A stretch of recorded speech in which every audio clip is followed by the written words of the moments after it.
Today on Your Money, Your Wealth podcast number 309, Joe and Big Al are answering questions from across the personal finance spectrum. We've got inherited IRAs and late RMDs, contributing to non-qualified deferred compensation plans, making Roth contributions for grandkids and how a Roth impacts student loans, taxation on ESPPs and RSUs, as well as what those are, more discussion of paying off the mortgage, a retirement plan spitball analysis for Christine and her clergyman husband, and for Schmidty and his bread distribution business. No, not that Schmidty. This is a different one. Ask the fellas your money questions. Click the link in the description of today's episode in your podcast app to go to the podcast show notes, then click Ask Joe and Al on air. But don't all of you go changing your names to Schmidty now, please. I'm producer Andy Last, and here are the hosts of Your Money, Your Wealth, Joe Anderson, CFP, and Big Al Clopine, CPA. So we got Bryan writes in, hello, just started listening to your show, and you all do a fantastic job. I have a unique question. So he just started listening to the show, but he's got a unique question. Right. Did he binge? How does he know? How does he know it's 100 unique? shows, right? Guaranteed it's going to be a Roth IRA question. 13 years ago, my wife received a small inherited IRA that the advisor managing at the time explained nothing. The first brokerage firm sold it to Merrill, and we paid little attention to it and didn't take any distributions. I have drastically enhanced my personal financial knowledge during COVID and would value your insight and options. The inherited IRA was around $10,000 and then cratered during the financial and is financial now and is now about $6,800. We just ignored it. What does he talk about? The financial crisis back in 2008?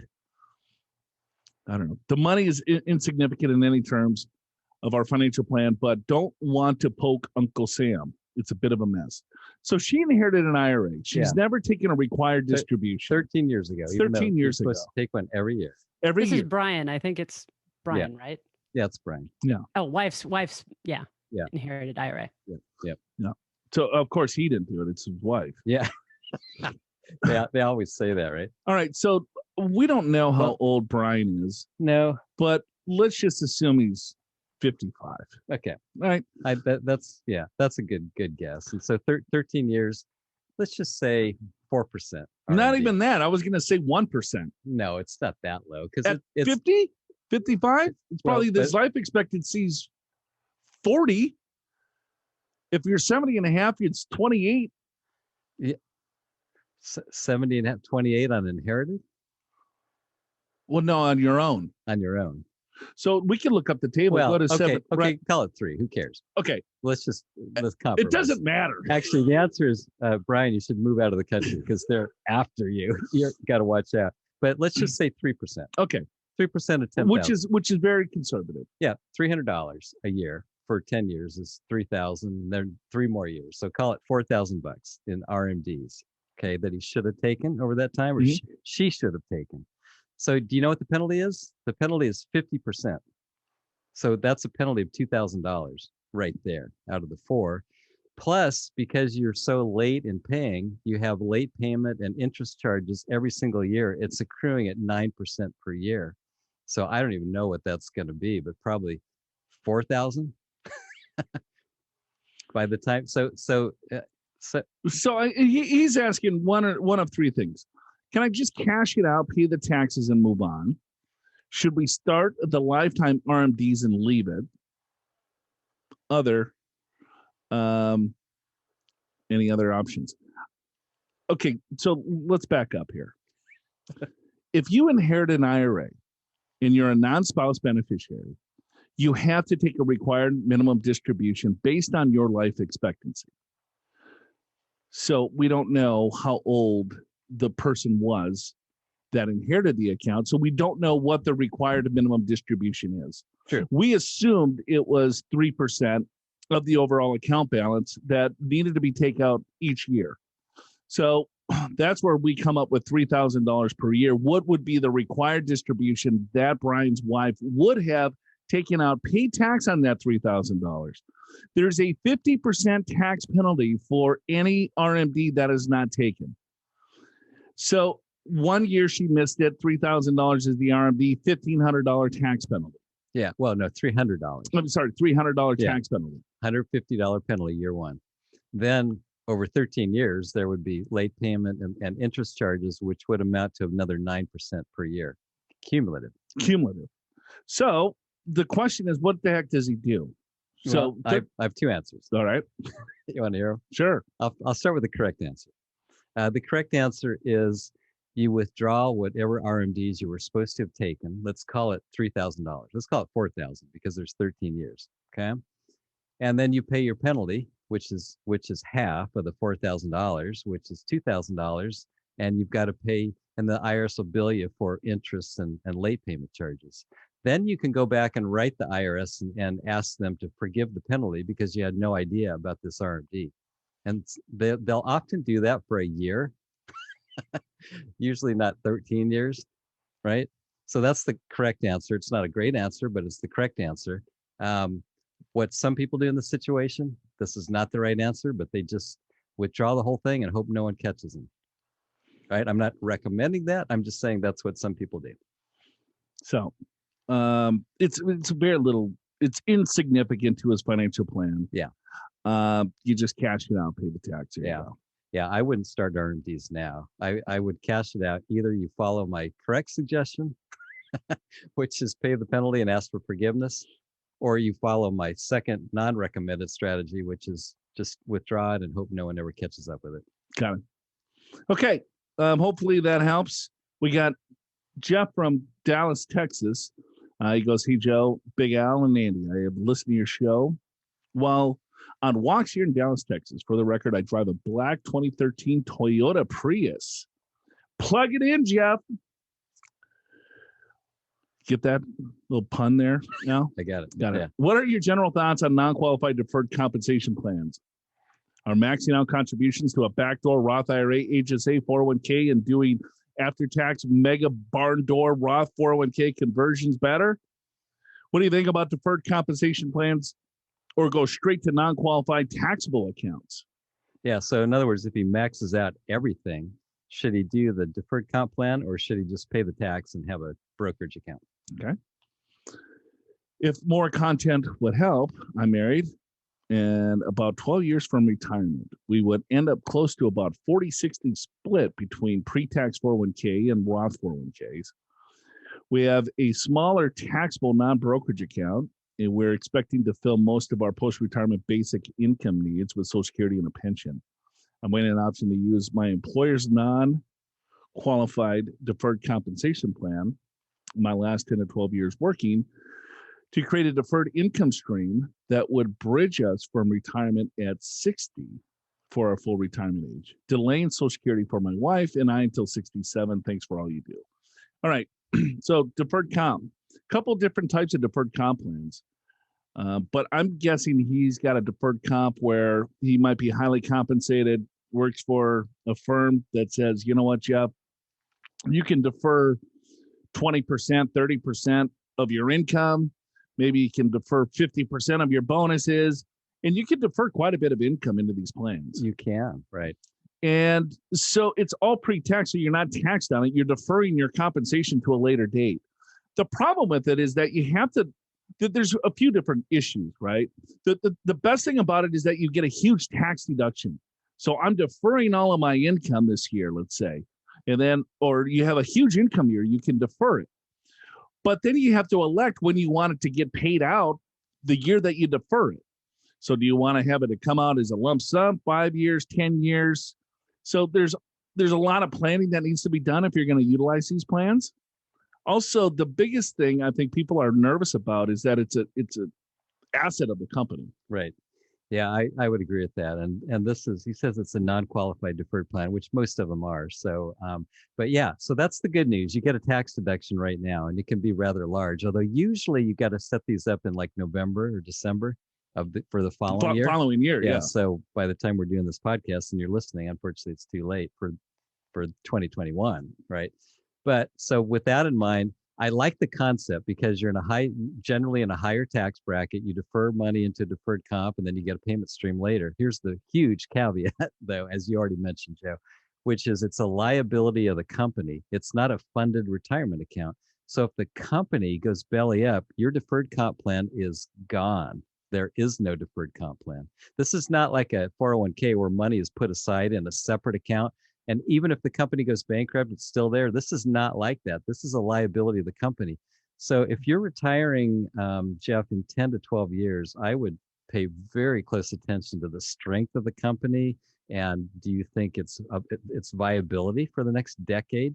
And it's more than that, because if you elect a 10-year payout and you retire in 12 years from now, you're hoping they'll have the money for 22 years. That might be a big ask. So just be careful of that. Right. I think with our experience with these plans now, they're large. Fortune. Usually they're larger companies, but we've seen larger companies not do so well. Sure. So I'm just saying. Yep. So hopefully that helps. A couple of things to look out for there too. Some planning ideas that we've done is that we've deferred 100% of people's comp into these deferred comp plans that have, because they also, anyone that has these plans, they also have giant 401k plans. Right. And they also have a pension plan. Right. And they also, right. So they're going to get killed in taxes long term. So we've done Roth conversion strategies with this to defer, a bunch of their income, push it out at a later date, and then try to get as much money out of the 401k into a Roth as possible. We've done that. Yep. But you got to run a projection just to understand that when that deferred comp payment is paid out, what other income is going to be paid out? How old are you going to be? Social Security, RMDs, everything else, you don't want to blow yourself up there, because you could potentially put yourself in a lot higher tax bracket because of those deferred comp payments. But it sounds like he's bridging the gap with the deferred comp. So it seems like Jeff is dialed, but hopefully that helps out. Yeah. I was just going to say he's got a lot in Roth already. So that's good. Therese. Okay. Hello. Our wonderful granddaughter is turning 21. She is attending the University of Oregon, studying to be a physician assistant. We want to give her a special birthday present for all of her hard work and keep her plan for the future, retirement, taking advantage of compound interest, quotes, CI. Yeah, I like that. Because she wanted to then shorten her. How can we easily explain CI to her and excite her about committing to a small savings now, which will pay off later? Something I wish I knew early in life. Would it be best to open a Roth IRA with $1,000? I heard Vanguard has low fees and may have such accounts. Maybe we could contribute to a small amount monthly or annually, $500 or so for her birthday. She works on campus making about $2,500 a year. Thanks for all your help. How do you CI now? Compound interest. Well, first of all, yeah, I love the idea. And she has to have earned income to do this, and she does. She's got $2,500. Yeah. She could put up to $2,500. I'd put it into a Roth IRA. Yeah. She has full access to the money at any time. Then it compounds. Yeah. How do you explain it? Well, you need a calculator. Here's a simple way. If it earns a 7% rate of return, it doubles every 10 years. Every 10 years, it'll double. So if she's 20 and she retires at 60, so it'll double at 30, it'll double again at 40, double again at 50, double again at 60. So 1, 2, 4, 8, 16, if I did that right. Anyway, and that's only one investment, right? It's 16 times as much. So that's pretty good. Download the ultimate guide to Roth IRAs for free from the podcast show notes at yourmoneyyourwealth.com. You'll learn in depth what a Roth IRA is and how you can benefit from it, how a Roth IRA differs from a traditional IRA or from a Roth 401k, the rules for contributing to a Roth, Roth conversions, backdoor Roth conversions, the rules for taking withdrawals from your Roth account, and a whole bunch more. Click the link in the description of today's episode in your podcast app to go to the show notes and download the ultimate guide to Roth IRAs for free. And of course, if you still have questions, just click that Ask Joe and Al on air banner there in the show notes as well and send them on in. Christine has a novel here. Yeah, and I'll say, my goodness. We should have a word count. So. Yes. And you got to bear with me because I do zero prep for this and I don't read very good aloud. Christine. But you are getting better. Christine from PA. Dear Andy's mom, Andy, Al, and Joe. I put Andy's mom first because she deserves great credit for transcribing the podcast. How the hell does she know that? I mentioned it one point a million years ago, and people listen really closely. Hi, Mom. Thanks. I think she's your friend or something. I don't know Christine at all. I guarantee you guys are old college chums. Annie is next because she keeps Joe and Al on the straight and narrow. Joe needs this help more than Al. Al is next because A comes before J, but to be clear, Y is you're all awesome. Y'all awesome. And I've learned so much from the podcast. Thank you. All right, Christine, thank you. My husband and I are both age 59 and trying to develop our retirement funding strategy. I am pre-retired and have finished employment.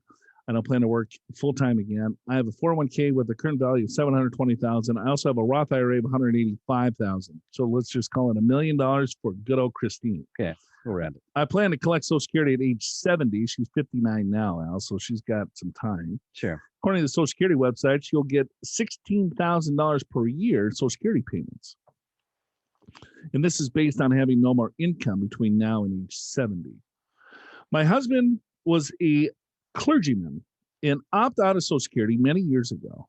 This, as you will know, is an option that clergy can choose. He has done so. He has done some other non-clergy work, and so has met the 40 credit requirement for Medicare, and will have $4,000 per year in Social Security payments at age 70. He has a 403B that has $940,000 in it. I'm sure you'll know that the 9 in the 403B9, gosh, I just avoided that, man. A plan means the distributions from the plans are not taxable at the federal level if they are used to provide housing. Yes, we do know that, Christine. Yeah. Thank you. Housing exemption. Exactly. He also has a Roth IRA of $275,000. Together, we have $100,000 in our brokerage account, bank accounts. My husband also has a small pension that will pay $10,000 a year starting at age 70. All right, so we got $30,000 of fixed income at age 70 from Social Security pensions. Right. Rounding. They got about $2 million. Yep, that's about right. All right. 2.2. Okay. Which is exactly what she says on the next page. Yeah. Okay. Well, why don't just start there, Christine. Therefore, all combined assets are $2.2 million. And our Social Security at 70 will be $16,000 per year. For me, $8,000 for him, assuming he gets the spousal benefit with half my benefit. No, he will not get the spousal benefit because he opted out of it. There's the government offset provision, but I don't know if that actually applies to the clergy. Yeah, I'm not sure either. And plus, even if he qualifies, it would be half of your benefit at full retirement age, which would be 67, not 70. So it's going to be something less for sure. So for a total of $24,000, this combined with my husband's pension, $10,000, $34,000. Okay, let's just call it 30, like you were. All right, you kind of went down. So $30,000, $2 million. Okay. Using today's number, our annual spending goal is $150,000 per year. This number includes our annual taxes. We can meet this goal from my husband's current income, but when he wants to stop working, and we'll at age 65, which is 6 years away, therefore we'll need to generate $150,000 a year from our retirement assets and maybe part-time work from age 65 to age 67. So she's asking, can they do this, right? It's $150,000. They got $2.2 million. They're going to have $30,000 of fixed income. The shortfall is $120,000 into $2.2 million at 65 is pretty close. It's close. Well, and I would say in a few years, if they're contributing with growth, so let's say it's worth $3 million at the time they retire. And let's say their spending is 170 at that point because of inflation, just throwing out a couple of numbers, right? So 3 million, we use a 4% distribution rate. That'd be 120,000 plus the 30,000 of fixed income, 150. Maybe they're short 20. I mean, they're pretty close. Yeah, because I mean, she's doing some good planning here because this is really long, and she kind of goes, all right, well, we got to bridge the gap until Medicare if she wants to retire a little bit early, and then there's going to be healthcare premiums. And then from there, if we're pushing it out to age 70, everything has to come from our retirement accounts until the Social Security turns on to, right? So she's doing the math here of saying, we're going to have a higher distribution rate, and then it's going to go lower once our fixed income sources come in. But you can do the quick math. If you want to retire, let's say, she's already retired, husband's working, making 150, covering the bills. Sure. And they got a few $1 million. It's going to grow over the next 4 or 5 years. Like you said, call it $3 million. Fixed income's 30. They want to spend 150. I mean, it's super close. It's close. Yeah. You want to look at it and just divide just to see if you're in the ballpark. Again, you can use the 3.5% rule. At age 70, 4% probably is. You could probably do 4.5, maybe at 70. Sure. Yeah. So it's all right. Well, how much money do you have? You have $3 million. So 4 times 3 is $120,000. So if you take 4% out of 3, 120,000 is probably what's going to would be an appropriate distribution rate. You have $30,000 of fixed income, so that gets you to your 150. So, but then do you have to pay tax on that, or is this included in tax? She said it's included. Okay. So then it's looking at, well, how are you going to take the distributions? You got a Roth IRA of $300,000. The housing allowance that you have is going to come to you tax-free. And I wonder if the $150,000 is included in the mortgage. You don't want to pay off the mortgage because then the housing allowance will become somewhat. Yeah, it'll be taxable. It'll be less. Yeah, right. Yeah, so just for your information, so if you are in the clergy, you can get to designate some of your salaries a housing allowance, which is non-taxable as long as you use it for housing, which is defined as your mortgage payment, property taxes, maintenance, things like that. Interestingly enough, if you have a retirement plan from, let's say, the church that you're working at, and you withdraw money from your retirement plan after you retire, you can still use those same dollars for that housing allowance, even though you're no longer actively working. So that's all a true statement. And to the extent that they have, they've got some Roth, but with this 403(b)(9), there's potentially a lot of money in there that could be tax-free. So they could do this fairly tax efficiently. But yeah, it's pretty close. I mean, I'm going to say, if you really need to spend $150,000 a year, it might be a little tight. You might want to have some kind of part-time income or some other income sources, maybe just to, especially during the stub period between the time they retire and Social Security. Well, yeah, I mean, the 4% rule just kind of sees it in the ballpark. But once they once they are retired and start taking money from the accounts, you got to do things differently. You're not going to say, "Oh, I'm going to take 4% out of my account this year." No, yeah, right. You're going to take a look at, all right, well, what's up, what's down, Sure. Where's the money held, how's it going to be taxed? Yeah, so you want to make sure that you have an income strategy. When we talk about these 4 and 3.5% rules, it just gives you guys a rule of thumb of, all right, you have enough assets to make this thing work.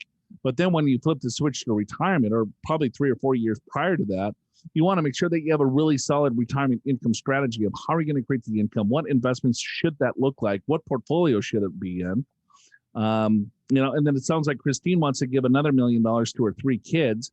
So, now you're adding on layers of complexity here. Should the allocation change? Well, sure, the allocation should change as you get older, depending on how much capital that you still have and what your living expenses are as you get older, because now the money's not necessarily for you, it's for your kids. So, right. And how are your investments performing, and how does your spending change as you age? I mean, that's why you're right. It's super dynamic. 4% rule is just kind of it's a one-time, you kind of, lick your thumb, put up in the air. Right. And is this about right? Yep, exactly. She's also wants to roll over a 401k. She's got a small IRA with $1,000 in it. Yeah, you can just roll it into that. No big deal. You don't have to start a new one. So thanks again for your amazing, helpful podcast. And kudos to Andy's mom, Christine, Pete, and Tiny. Well, thank you, Christine, Pete, and Tiny. Hopefully that helps. Good luck on your retirement. Sheryllyn. Hey, Joe. I enjoyed your webinar. Here's my burning question. Does a retirement account adversely impact the ability of an owner to qualify for student loans? I'm thinking about establishing Roth for our children. If you want to know more about this or us, husband retired from his full-time job on 1/2/2020 when he knew that FC's bankruptcy was on the horizon. He's continuing to work as a courier, maybe $2,000 a month. Also started his Social Security, $2,500 a month. He turned his pension and 401k over to an RA. I believe in rolling all possible to Roth. The RA does not. What is an RA? Retirement advisor? I guess. RA. Could be. She forgot the I. It could be IRA. Maybe. A retirement account? Yeah, let's go with retirement account. Okay. His concern is you may not earn back the taxes in the Roth. Hub's advisor accounts lost $60K in March, and it freaked him out. As of 11/30, he's earned it back. He has a Roth and an IRA with an RA. I think that's a retirement advisor. The Roth is $30,000. The IRA is $580,000. Yes, most of his money is tax deferred. He took $28,000 out of the pension and put it into the IRA he controls. That's $49K now, and will be converted to a Roth on 1/4/21. Okay.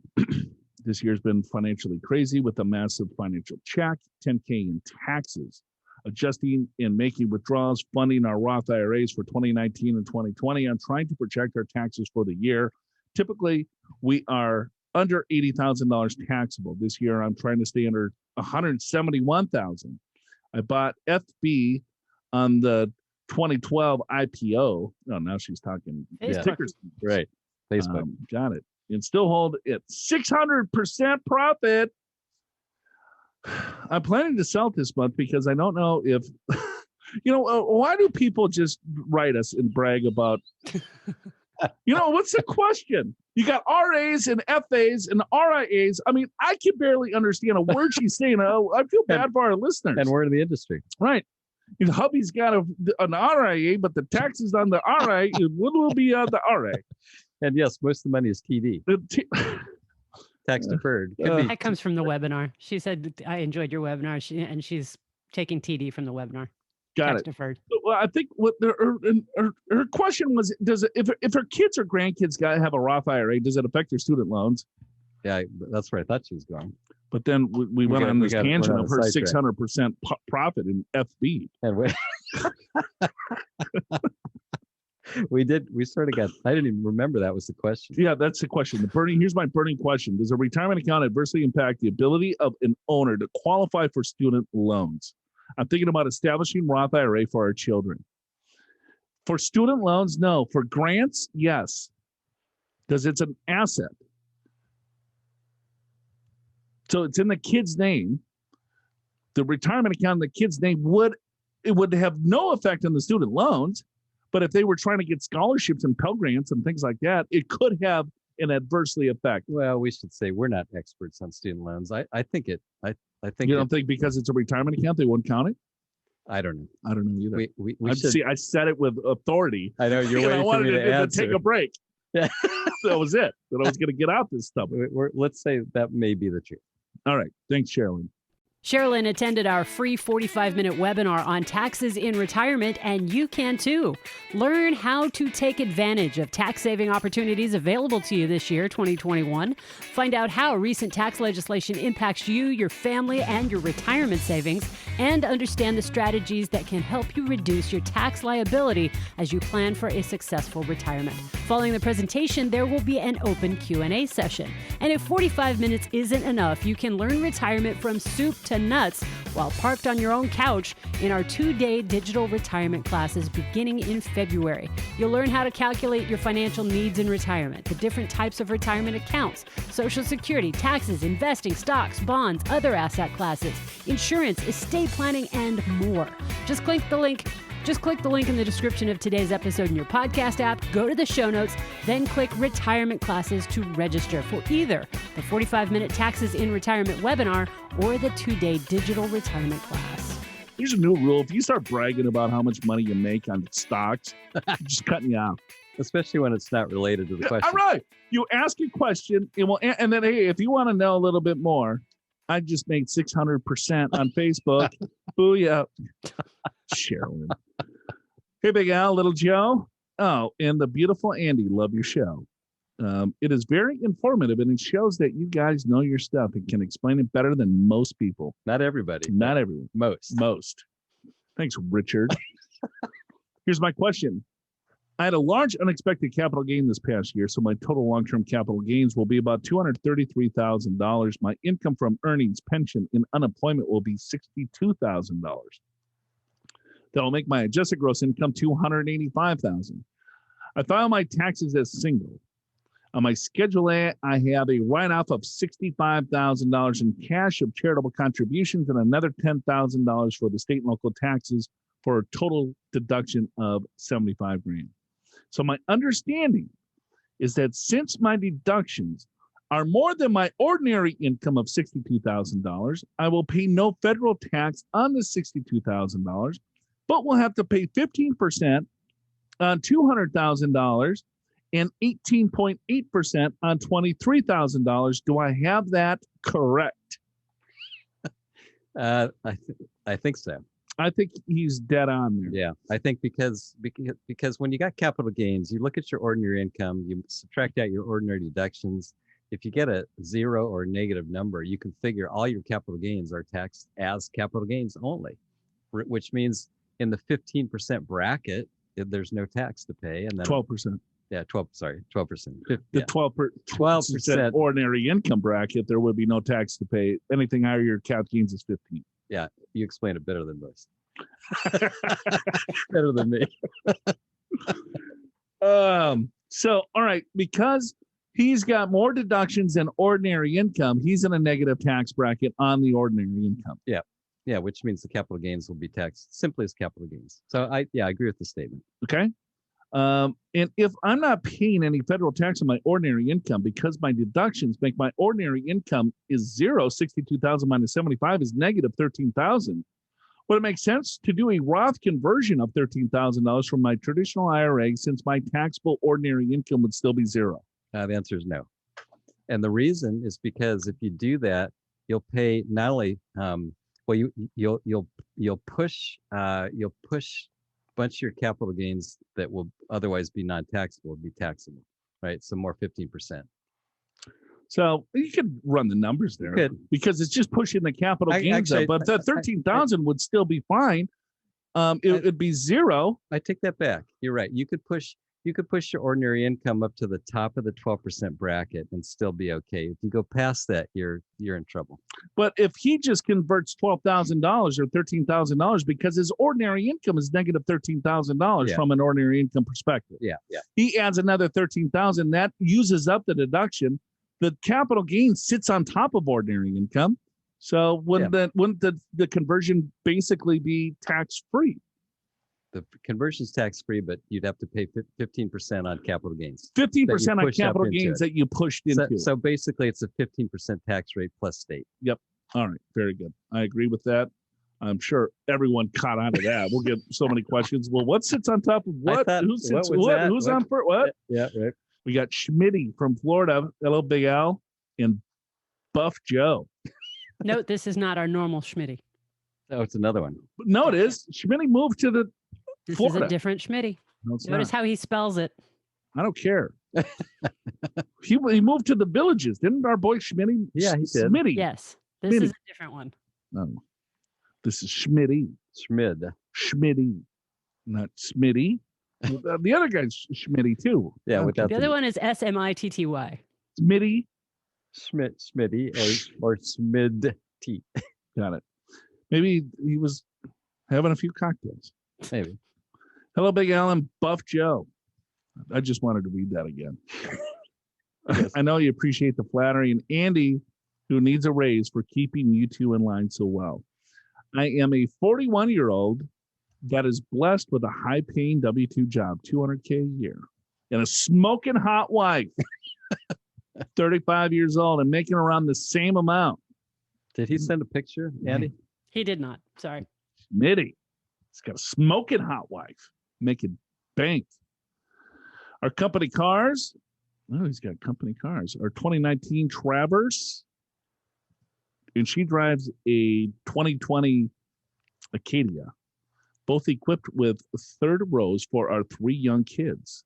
We have a cat named Cat. Sounds like Big Al. Yeah. He's got a cat named Kitty. That's right. All right. We both max out our retirement plans annually and each allow after-tax contributions with in-plan conversions, a.k.a. mega garage door Roth. So if Schmidty gets it, he understands you have to have after-tax contributions. There you go. There's just over $1 million in retirement and $500,000 in brokerage. We also started maxing out our HSA option too. In order to diversify for our tax write-offs, we bought a couple of investment properties, but nets very little income. We also own a Bread. bread distribution route. I'm so surprised you got stuck on bread. I was like, who the hell has a bread distribution route? Hey, it nets him $45,000 a year. I didn't. I was like, I read it, and I'm like, well, Schmidty's got a smoking hot wife. There's no way he's got a bread He's delivering distribution. bread in his spare time. God, he's siphoned. He's got to pay for the 2 nice cars. Well, those are company cars. He's got to pay well, for his smoking hot wife. Yeah, and the 3 kids. Oh, we also own a bread distribution route that nets us $45,000 a year once we pay our 1099 employee and expenses. It'd be awesome if you guys could spitball any ideas on how we could, A, stash more extra income away for retirement, to any savvy investments can that make a profit and reduce our taxable income. I look forward to your show each and every week and wish you and yours a very safe and happy holiday season. Schmidty. Do you get your bread delivered? I've never heard of a bread delivery guy. Me neither. Goes to grocery stores and bakeries and stuff like that, I guess. I had a milkman when I was a kid. Oh my God. I don't know, Schmidty. You just gave us a really good idea. I'm going to buy a bread distribution route. That's $45K passive income. Oh, my. Do you think he drives it around, or you think his wife does? I don't know. He's got an employee, 1099 employee. I don't know. Is the employee, does he stack the bread? Does he make the bread? Yeah. I don't know. Does Schmidty make the bread? Maybe. Let's see. I don't know. Well, see, here's his car. Yeah. Well, And here's his wife's car. They could both hold a whole bunch of bread. Yeah, you put down that 3rd seat, you could hold lots of loaves. Lots of bread. All right. So he's making bread. All right. He's got dough. Can stash more cash for retirement. All right. So he's doing a good job. He's 45, 41 years old. They got $1 million in retirement. All right. $500,000 in a brokerage account. Yeah, I would continue to build a brokerage account, non-qual. There's no magic bullets here. You make a few $100,000 a year. Your wife makes the same. $400,000 or $500,000 a year. Sounds like you're frugal. You got a bread distribution company. What else do you want here, Schmidt? Well, you know what? Let's see. We both max out our retirement plans. So you can't do a 401k, but you can do a SEP IRA for the bread distribution business. So there's a little something there. Well, he's also doing the mega backdoor. That's fine. Because the SEP IRA is not limited by that $60,000 number. Because it's employer contribution. Yeah. Got it. Yeah. All right. So yeah, there you go. SEP IRA for the bread distribution business. It's hard to say. Yeah. Oh my God. I never thought I would read that in my life. And there I go. And let's see. Any savvy investments to make a profit while you reduce your taxable income? Yep. Oil and gas. Terrible investment, but Facebook 600%. Yeah, there you go. You would. I like real estate. I think you're on the right track there. But he makes so much money to make any type of tax benefit. I know, but at least it's diversification. And Florida is a growing area. A lot of retirees like to live there. So yeah. No, I agree with you. There's no magic bullets. I think you do SEP IRA for your bread distribution business, and if you want to buy more property, by all means, go for it. Otherwise, just build up that non-qualified account, non-retirement account. Yep. No, I like it. Pay down debt. Yeah. Yeah. Right. So, all right, Schmidty. I like the oil and gas. You do that. Opportunity zones. Yeah, those are great tax write-offs, not necessarily great investments. What was the other one that we? Oh, the low income housing. That one's even worse. Yeah, the low income housing tax credits. Yeah, right. So solar. Yeah, let's get solar on that Florida home. You get some solar. Yeah, that would work. Drive electric car, get the electric car credit. Yeah. Let's see. What else? Hire disadvantaged person for the bread distribution business. That would be all right. Get a credit there. Got a credit there. So now we're spitballing. Any other spitballs you got? That's all I got. Yeah. If you come up with a new kind of bread, research and development credit. That's stretching it a little bit, probably. Bread without yeast or something. Something. All right. Thanks for the email, Schmidty. This is the new Schmidty. Schmidty number 2. Right. Got Priya writes in from Irvine. Hello, Big Al, Joe, and Andy. She referenced that in order of seniority. Yes. Or maybe because Big Al is a vegan. Yes. Vegan Al. First, Although I did over New Year's, I had an OG's pizza triathlon with barbecued chicken and bacon. That was so good. I had that my. a long time. you ran a triathlon, or No, the pizza's called a it's triathlon? called triathlon. No. Best pizza ever, by the way. Not at OG's. Not on the menu. You have to order it specially. I wonder how Used to Dino's be. doing. Dino? Oh yeah. I think Yeah. that was a while ago. Remember, we would hang out and have some beers with him after our Yeah, that's right. the radio show. Right. All right. Years ago. First things first. Thanks for the amazing podcast. I've listened to almost all your episodes available on Apple Podcasts. Jeez, Priya. What's wrong with you? Even after that, I learned something new in every podcast you create. Second, in the recent podcast, Joe is frustrated. But That's still, all the podcasts, Priya. but still answers patiently. With too many Roth and Megador back Roth questions, I concur, as there are several other topics that need similar attention. Having listened to almost all your podcasts, I can see how you have answered the same Roth questions many times. We have. But from a new listener's perspective, who is maybe new to Roth concepts, it sounds exciting. It would want to understand more, given its tax-free nature. It does sound exciting. doesn't Look it? at Priya just making everything calm and beautiful. Yeah, right. She's gonna help your Zen. She's very thoughtful. Yeah, right. At least I'm not going to ask you the Roth question this time. This time. My question is related to ESPP and RSUs. Okay. Employee stock purchase plan and restricted stock units. All right. From a previous employer, I have approximately $10,000 and $20,000 in these accounts. The stock in these accounts are performing very well and are completely vested. If and when I sell the stocks in these accounts, will they be counted as ordinary income? I have no knowledge on how these accounts operate and their tax consequences. Hope you all have a happy and relaxing holiday and a great new year. I'm dreaming about traveling in 2021. Me too. Priya. Regards, Priya. I am totally with you. I'm dreaming about Priya right now. I'm dreaming about traveling with Priya and my wife. Let me throw that in Yeah, there. real quick.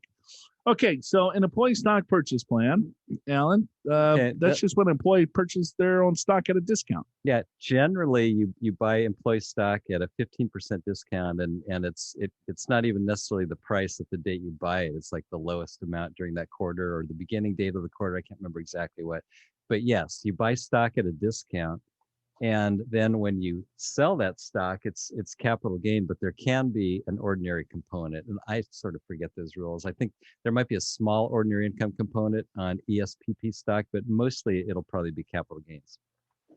As far as RSU, restricted stock units, well, if they're already vested, it means that you've already paid the ordinary income tax. Because it's compensation. Yeah, it gets added to your W-2. So if you've already paid the tax on it and it says you've invested. So yeah, any investment then is going to be capital gains to the extent the investment is higher than what you originally paid for it. So that's just like any other investment. So with the restricted share unit, so let's say as part of her compensation, they gave her $10,000 worth of XYZ stock. Yeah. So on the W-2, as she's filing her tax return, let's say she makes $90,000 of W-2 wages, Sure. but her income that year is going to be $100,000 because the other $10,000 is included in her taxable wages. Yeah, that's right. And so that's also her new tax basis. So in other words, now she's got $10,000 and she buys $10,000 of Amazon, whatever stock, whatever mutual fund she wants to. And that particular investment goes up to $15,000. So now there's a $5,000 gain. So she'll pay capital gains on that $5,000. And Priya, if you hold that for more than a year, it's long-term capital gain, which is a cheaper tax than ordinary income. So not too much tax consequence. They're performing well. So I don't know what performing well really is. 600%. Yeah. Is it like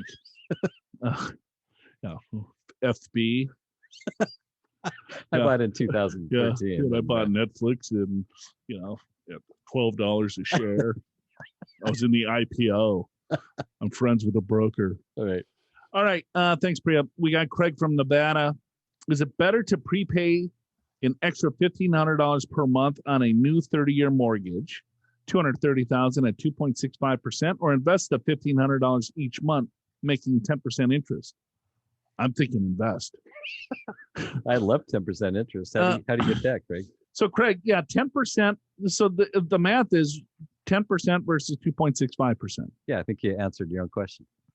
Yes. Right. In other words, if you truly believe you can earn 10% on this $1,500 a month, of course you're going to do better doing that.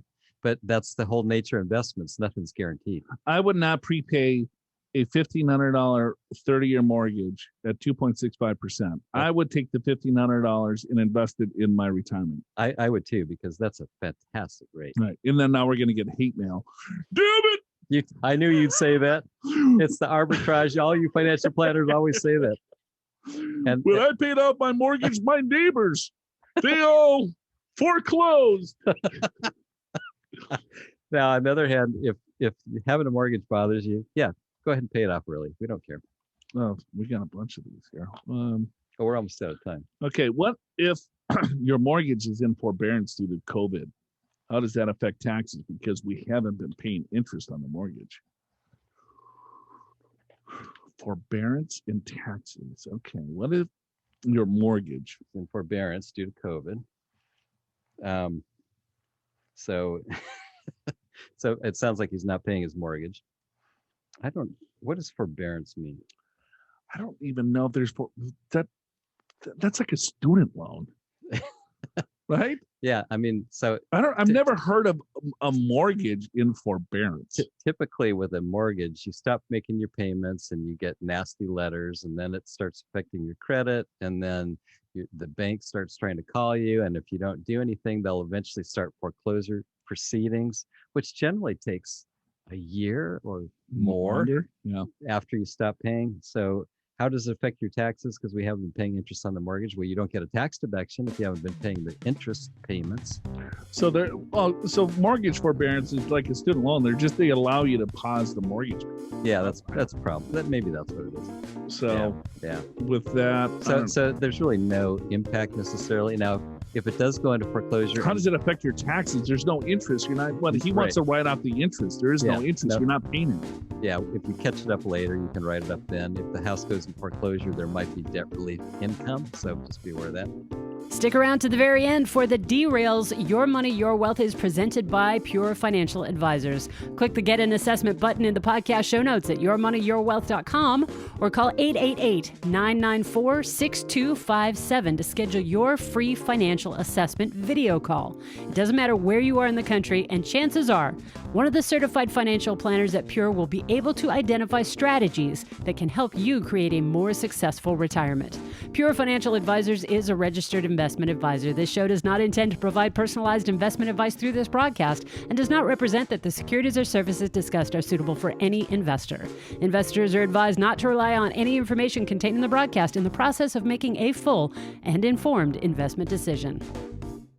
All right. My husband and I live outside of Pittsburgh, PA. I drive a 2008 Chrysler Sebring convertible. Oh, boy.